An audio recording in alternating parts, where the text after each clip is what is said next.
शिक्षा मंत्रालय भारत सरकार क्षेत्रीय भाषाओं को प्रोत्साहित कर रही है।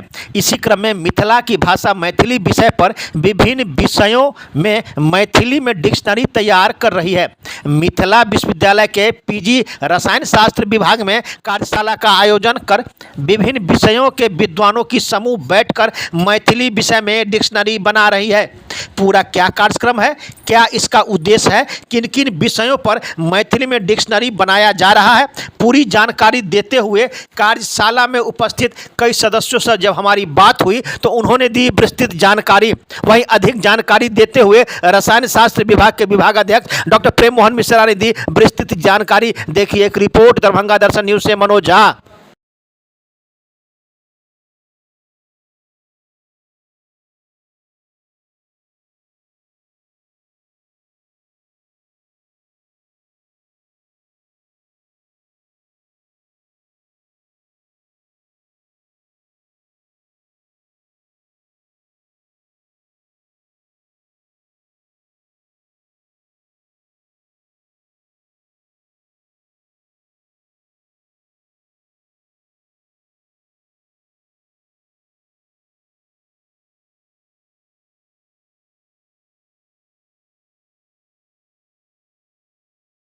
Slow motion, slow, विलंबित दृश्य कर, slow, मंद कर, slow motion, धीरे धीरे हमने प्रिंट कर दिया है, चाहते हैं नाम में कुछ योजना यहाँ जो कार्यशाला आयोजित किया जा रहा है भारत सरकार के द्वारा, इसका उद्देश्य क्या है और इससे क्या फायदा होगा? देखिए ये बहुत महत्वपूर्ण काम हो रहा है। मतलब भाषा और साहित्य के लिए इसका महत्व एक यज्ञ के समान है। अभी सरकार क्षेत्रीय भाषाओं को प्रोत्साहित कर रही है। सरकार के प्रोत्साहन के बगैर बहुत सारी क्षेत्रीय भाषाएं सक्षम रहते हुए भी पिछड़ी हुई हैं और इस कार्यशाला से जो डिक्शनरी का निर्माण होगा और जब हम पठन पाठन में क्षेत्रीय भाषाओं के या मैथिली की बात लीजिए माध्यम की बात करते हैं तो डिक्शनरी की आवश्यकता होगी, खासकर साइंस के विषयों में, क्योंकि अभी तक साइंस के जितने फैकल्टीज़ हैं उसमें सारी किताबें अंग्रेजी में हैं और यदि हमको अपनी भाषा को स्थापित करना है तो इसको एक मतलब यदि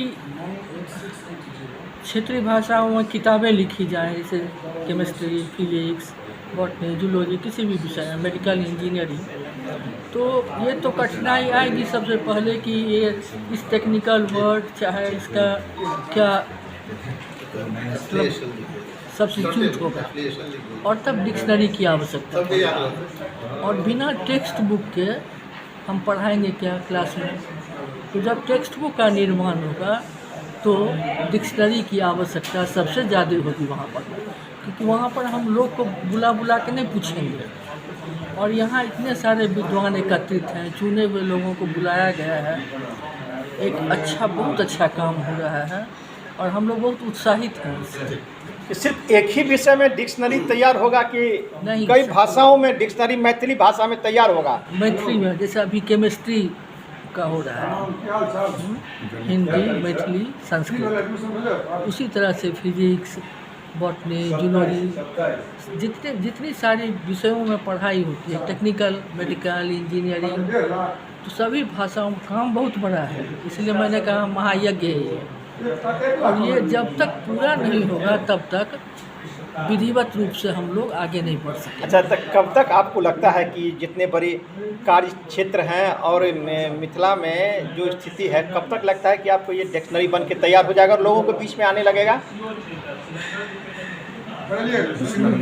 ये बात तो हमारे अधिकारी जो आए। पीछे दीदी सर कहाँ से आए हैं? कहाँ से आए हैं? मैं दिल्ली से आया हूँ, फिलहाल शिक्षा मंत्रालय से भारतीय भाषा समिति में काम करता हूँ। अच्छा सर, ये बताइए, ये जो सरकार की योजना है, आखिर इस योजना से क्या फ़ायदा होने वाला है यहाँ के लोगों को और इसका उद्देश्य क्या है? हाँ, योजना ये कोई नई नहीं है। ये 1961 से चली आ रही है ये संस्था भी। इसका काम ही है कि वैज्ञानिक और तकनीकी विषय के जितने भी विषय होते हैं सभी की शब्दावली और कोश निर्माण करना।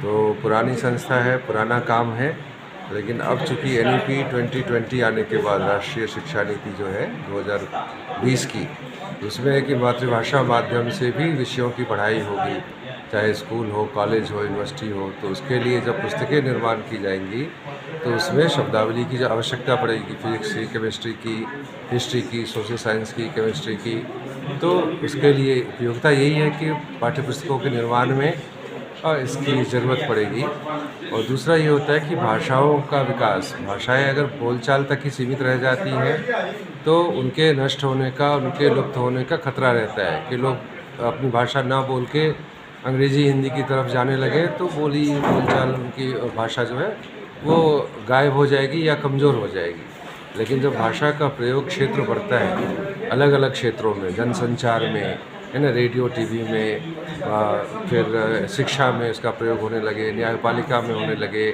व्यवसाय में होने लगे, बिजनेस में, कॉमर्स में, तो भाषा का विकास होता है।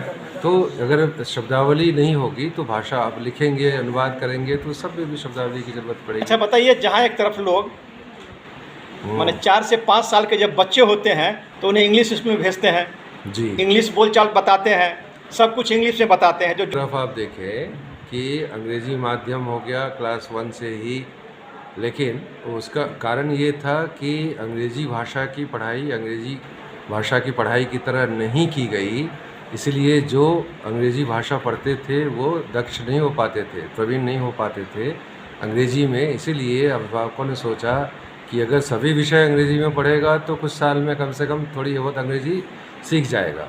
तो एक नतीजा उसका ये हुआ कि भारत में सिर्फ करीब 9 करोड़ लोग ही अंग्रेज़ी जानते हैं।